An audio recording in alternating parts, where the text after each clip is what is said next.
Parmi les principales mesures du nouveau plan d'austérité italien adopté mercredi par le Parlement figure la hausse d'1 point de la TVA, la taxe sur la valeur ajoutée, qui devrait rapporter un peu plus de 4 milliards d'euros par an au gouvernement Berlusconi. Également une taxe sur les hauts revenus fixée à 3% à partir de 300 000 euros annuels. Troisième mesure importante et qui peut rapporter gros, c'est la lutte contre l'évasion fiscale que Rome estime à 120 milliards d'euros par an.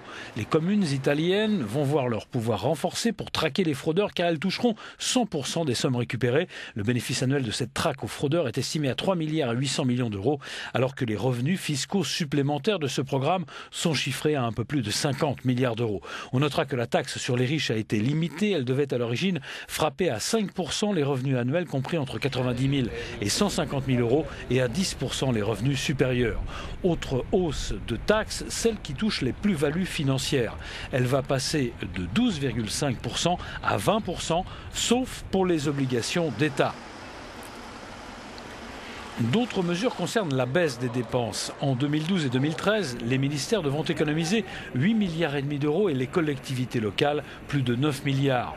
On ajoutera de nouvelles baisses de dépenses avec l'augmentation de l'âge du départ à la retraite pour les femmes travaillant dans le privé de 60 à 65 ans et ce dès 2014 et non 2016 comme prévu auparavant. Ces mesures doivent permettre à l'Italie de parvenir à l'équilibre budgétaire en 2013 et de réduire sa dette colossale qui représente 120% du PIB.